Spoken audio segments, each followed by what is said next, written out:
Olá, bom dia comunidade Paz e Bem, bom dia comunidade da TV 247. Meu nome é Adriana, sou a Adriana de Nanã, do Ilê Axé Nanã, fica aqui na zona leste de São Paulo, em Itaquera. Bom, como vocês sabem, nosso programa é gravado e ele vai ao ar toda quinta-feira, e ele vai ao ar às 6 horas da manhã da quinta-feira do dia 28 de maio, tá certo? Bom, como todos os programas, eu quero começar sempre agradecendo, que eu acho que é importante, né?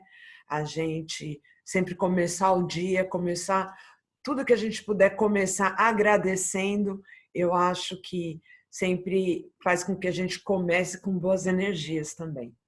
Então, eu quero agradecer a participação e os comentários de todos, tanto da TV 247 como do canal Paz e Bem, tá certo? Eu vou agradecer, quero agradecer a Gilvânia Gonçalves, inclusive a Gilvânia disse assim: bom dia, minha infância teve muito desse cuidado coletivo e O individualismo, o egoísmo está matando nossos mais novos no afã de fazê-los dar certo para um mundo sem esperança. Muita dor por tantas perdas. Segue a fé e a luta. Sim, Giovânia, segue a fé e a luta, que eu acho que assim é a forma da gente encontrar novos caminhos e reencontrar, né, novos caminhos de viver e de se relacionar. Eu acredito muito nisso. Quero agradecer a Isa Castro, Cláudia Xavier, Cláudia Xavier, Ilza Sampaglione, Esther Salete Tonial, Simone Natalina, Nilda Maria Ribeiro, Enilda Cantoni, André Machado, Maria Eunice Risucci, o Quero Meu Brasil de Volta Lafayette, adoro esse nome, adoro. Inês Siqueira, inclusive a Inês, ela fez um depoimento bem bonito, bem interessante. Ela disse: bom dia, não tenho filhos, mas tenho um sobrinho que após a separação de meu irmão mais velho, estava com 7 anos e não quis ir embora. Quando ele se casou de novo, disse: vou ficar com meus avós, né? Quando o pai se casou novamente, a criança disse: vou ficar com os meus avós, meus tios e minha madrinha, que sou eu, a Inês. Hoje ele é um homem de 31 anos, formado, ainda não casou, mas está a caminho dele. Muitas crianças passaram pela nossa casa, filhos de parentes, vizinhos e da Umbanda também, que já são casados, têm suas famílias, e a gente viu crescer. Acho que essa agregação de mãe e pais vem das nossas tribos, grupos e ancestralidade da África, que nunca deixava seus velhos e suas crianças pelo caminho. Muitos faleceram também, porque a vida do povo preto é ter que se adequar ao sistema impostos pelo povo que nos trouxe, escravizou, nos jogou na rua, à própria sorte, e infelizmente nos mata, sem ao menos saber de onde veio o tiro e nos dar chance de nos defender. É um depoimento da vida dela, uma reflexão, né, da Inês, e é isso mesmo, essa é a nossa realidade aqui no Brasil, e eu acredito que não só aqui no Brasil, né? Essa é a nossa história na atualidade. Quero agradecer a Magda Regina Rosa, agradecer a Maria Joana Fontanês, Heloísa Pietro, Luciana Barros. Muito obrigada. Eu sempre peço para vocês comentarem, colocarem as suas questões. Eu estou achando super legal que eu estou percebendo que aos poucos as pessoas estão se identificando e estão colocando seus depoimentos, né, de acordo com um tema que foi colocado no dia. Eu acho isso bem importante, de vocês compartilharem também com a gente as suas histórias. Tudo isso faz com que a gente cresça junto, que a gente aprenda junto e busque novas formas, né, de se relacionar, resgatar na nossa memória. Bom, e hoje eu quero falar sobre identidade. E pensando sobre a identidade e ancestralidade, qual a importância disso para pensar a construção de um mundo diferente, um mundo melhor. Como sempre, eu vou falar a partir da perspectiva da matriz africana, né? Nós, da matriz africana, a gente... É muito interessante a gente observar, por exemplo, eu não nasci no candomblé, né? Eu não nasci dentro da matriz africana. Eu cheguei na matriz africana, passei, na verdade, eu mesma não passei, eu, Adriana, com as minhas pernas, em outras religiões, né? Fui batizada na igreja católica, de pequena, fiz primeira comunhão, e a minha família, uma parte bem católica, outra nem tanto, mas quando eu cheguei no candomblé, quando eu cheguei na matriz africana, para mim foi como se eu tivesse encontrado... eu sempre descrevo assim, é como se você estivesse viajando um tempão e de repente você volta para casa, né? Desde o primeiro dia que eu pisei no terreiro da minha Iá, foi essa a minha sensação. Poxa, cheguei em casa. E eu nunca tinha vivenciado o candomblé, mas foi essa sensação. Eu não estranhei em nenhum momento os rituais, nada. Mesmo que eu não tivesse crescido nisso. Foi tudo muito orgânico para mim, foi tudo muito natural. E aí, qual a reflexão que eu faço hoje? Né? O candomblé, as religiões de matriz africana, nós temos uma estrutura cultural hierárquica bem firme, né? Bem estruturada. E aí eu percebo muitas pessoas vêm para a matriz africana e aí ela vai mudando seu comportamento, ela vai mudando sua forma de ver o mundo, ela vai se sentindo mais fortalecida. E eu já contei para vocês, no candomblé, as religiões de matriz africana é uma religião iniciática, né? A gente passa por processo de iniciação e tem rituais em cada estágio. E aí eu percebo uma reflexão muito minha mesmo, particular minha, que muita gente às vezes acha que ela está crescendo porque ela está simplesmente crescendo dentro da hierarquia. Porque a nossa hierarquia na matriz africana, ela é por senioridade, ela é por ancestralidade, por tempo, né? Por tempo na vivência e conforme você vai pulando não, né? Passando em cada estágio, né? Você passa por rituais de passagem para, né, adentrar uma nova fase dessa senioridade.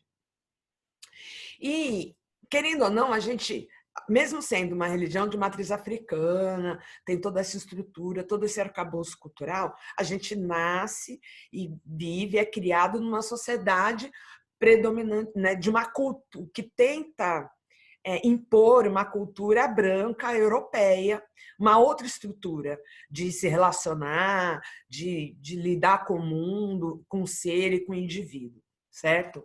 Que é uma estrutura muito mais competitiva, né? Essa cultura europeia, eurocêntrica, é muito mais competitiva. A nossa não, a nossa é mais agregadora. E aí, naturalmente, conforme você vai passando pelos rituais, você vai sendo iniciado, cada vez que você conhece mais o seu orixá, a sua divindade, você passa a se conhecer melhor. E isso nada mais é que é como se fosse uma reestruturação da nossa identidade. Porque enquanto eu estou vivendo, eu enquanto mulher negra, dentro de uma estrutura que que não é orgânico para mim, né? A gente já falou disso de outras formas aqui em vários momentos, como são as famílias negras, da nossa cultura, de acolher, de agregar, né, do cuidado e tudo mais. É diferente dessa estrutura competitiva, onde eu tenho que ser melhor do que o outro, né? Eu tenho que galgar degraus e estágios de ter mais, e quanto mais posses eu tenho, maior o meu poder, né? A nossa raiz não é essa. Então, quando eu estou vivendo nesse universo, eu estou sempre em conflito comigo mesmo. Não importa se eu vou estar sendo bem ou mal sucedida dentro dessa estrutura. A questão é que não é orgânico para mim. Eu tenho que fazer um esforço muito grande. Já quando eu estou na matriz africana, tudo é muito mais orgânico. É natural, é como se fosse ligando chavinhas dentro até da minha biologia, né? E isso naturalmente vai te fortalecendo, né? É natural isso, você ir crescendo a partir disso. E eu acho interessante que às vezes as pessoas acham que a partir eu virei, né, tomei a minha obrigação de mais velho, que a gente passa, né, por várias obrigações, a gente chama de obrigações, cada ritual de passagem, né? Vocês já ouviram, devem ter ouvido. Vou tomar uma obrigação de tantos anos, de 3 anos, de 7 anos, alguns de 5, por aí vai, ou de 21 anos. São rituais de passagem que nós passamos e repactuamos e refortalecemos o nosso elo com a nossa divindade, né? Com esse Deus vivo que a gente tem dentro da gente e que é também nosso ancestral. Então, eu percebo que muita gente acha que esse crescimento dá porque, olha, eu estou subindo dentro da hierarquia, né? Eu passo a ter mais status e tudo mais, e aí eu passo a ter mais confiança, mas na verdade não é, porque isso é dentro de uma estrutura, faz sentido numa estrutura competitiva, né? Não dentro de uma estrutura como são as matrizes tradicionais, que não é de competição, é de agregação. Então, na verdade, você está agregando dentro da sua identidade. E que diferença isso faz para a gente refletir qualquer outra coisa? A partir do momento que eu sei quem eu sou, porque é isso, se eu reafirmo a minha identidade, eu me fortaleço, porque eu passo a saber da minha história. Por mais... quase um quebra-cabeça, porque para nós negros aqui no Brasil, nós não temos registro. Qualquer pessoa branca, ela sabe, eu sou... Né, meu pai é italiano, meu avô é húngaro, minha bisavó consegue puxar toda a sua linhagem genealógica. Nós, negros, não. Nós tivemos toda a nossa história, os registros, inclusive, do tráfico negreiro, né, dos escravos, foram queimados. Rui Barbosa queimou essa documentação. Então, se eu quiser ir buscar a minha história anterior, o mais longe que eu vou conseguir chegar, a partir de um sobrenome que, inclusive, um sobrenome que não me pertence, porque o sobrenome que eu carrego, o sobrenome civil, o nome civil que eu carrego, é o nome dos donos da fazenda a qual minha família pertencia. Percebe? E tudo isso faz parte, impacta na construção da identidade de um povo. Tudo isso impacta.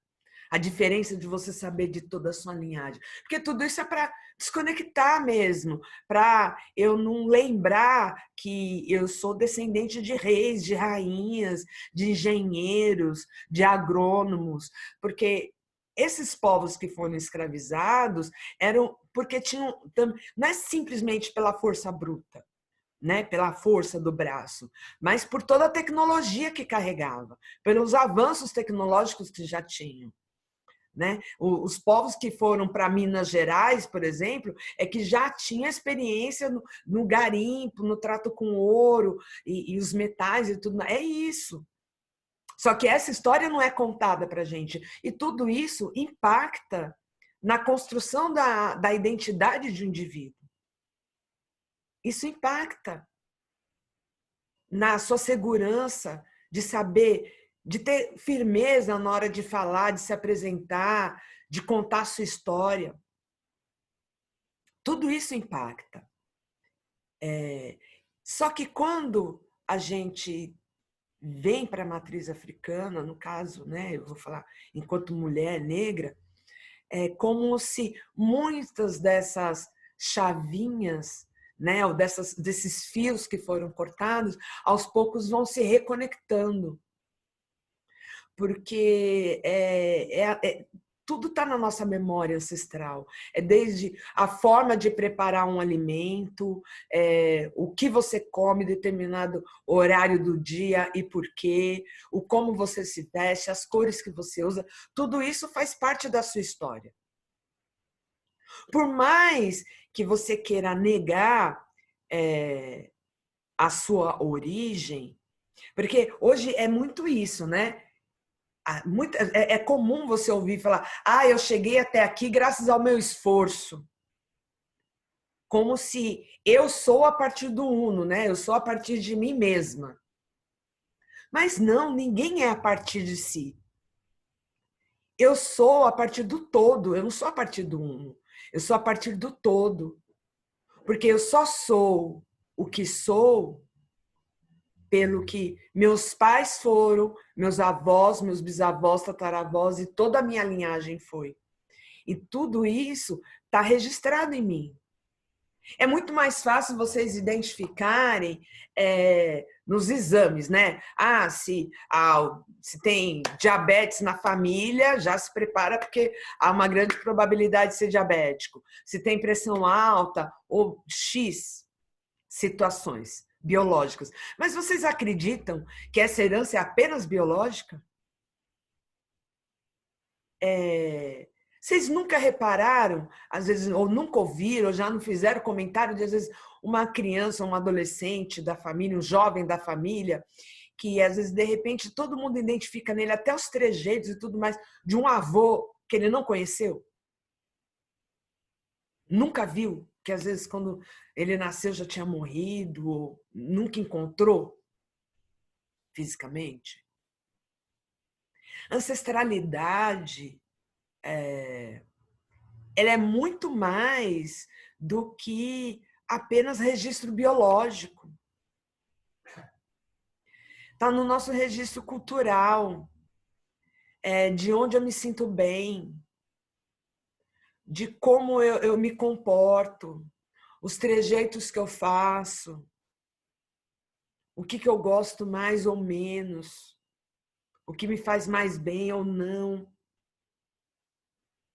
Porque nós precisamos entender que nós somos parte do todo. Ninguém está desconectado no mundo. Eu estou falando da questão da identidade, do ser, do indivíduo. Estou falando, né, mais de uma cultura específica, mais voltado à cultura da matriz africana. Porém, nós, enquanto seres humanos, temos que entender que nós fazemos parte do todo.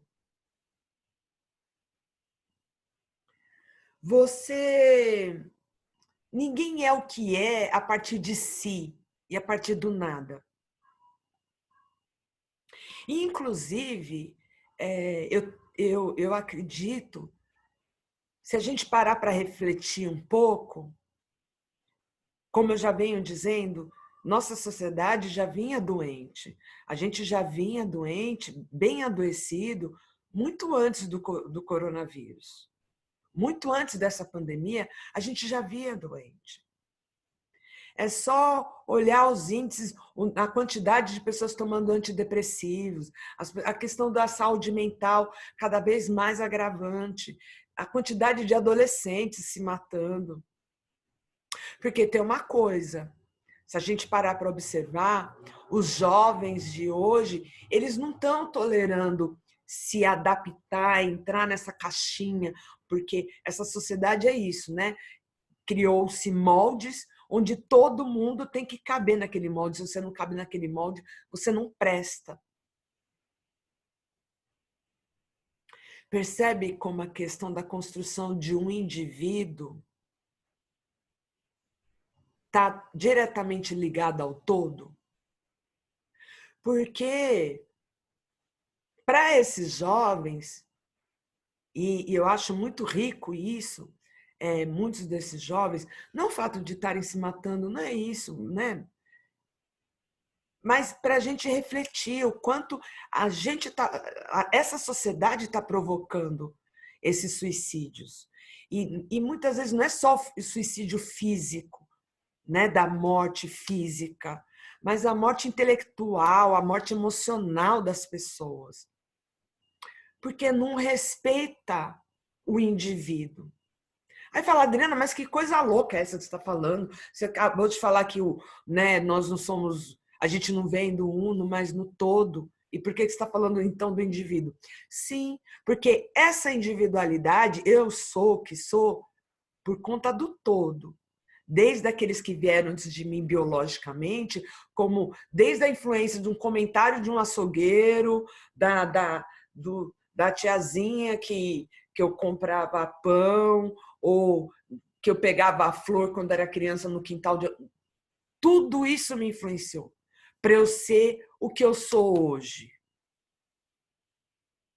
Porém, a partir da minha natureza, né? Que me leva a ser o que eu sou. Então, eu sou sim o ser único. Porém, o fato de eu ser única não significa que eu sou uno, que eu não faço parte do todo. Porque nessa engrenagem, a riqueza da humanidade é essa riqueza de cada ser e entender que um ser complementa o outro. E a partir disso, a gente vai aprender, se a gente aprender a se respeitar e a entender, a se aceitar, fica mais fácil de, inclusive, aprender a respeitar e entender o outro. Aí a gente volta de novo para falar em empatia. A reflexão que eu quero provocar hoje é exatamente isso. Nós não somos, a gente não vem do nada. Eu não sou quem eu sou porque eu sou.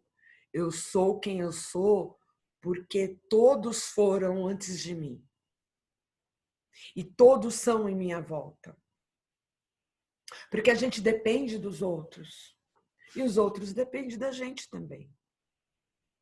E se a gente parar para pensar, muitas das doenças que a gente está vivendo hoje, as depressões, as angústias, é porque a gente não quer ou tem se chocado na relação, hoje, preso dentro de casa, onde muita gente é obrigada a ficar dentro de casa, está se chocando com o seu uno. De ter que encarar a quantidade de fragmentação que se permitiu dentro da sua individualidade, dentro da sua identidade, da construção da sua identidade, para se adaptar numa sociedade que não está sendo boa para ninguém, numa estrutura que não está sendo boa para ninguém. Então, a minha proposta de hoje é para a gente refletir sobre a nossa identidade e qual o nosso papel, no grupo, nos espaços que ocupamos e o papel de todos esses espaços e de todas essas pessoas que estão e que já passaram em nossa vida em algum momento para eu ser quem eu sou. De minimamente a gente tentar reconhecer isso. Para que aí então a gente possa estar mais aberto para pensar novas formas da gente se relacionar. Eu tenho certeza que vocês vão passar a se enxergar com mais carinho, com mais amor, quando descobrir a pluralidade que tem dentro de cada um. E, consequentemente, com mais carinho e mais amor, aqueles que estão à sua volta também. Tá certo? Bom, Espero que tenham gostado da nossa reflexão de hoje.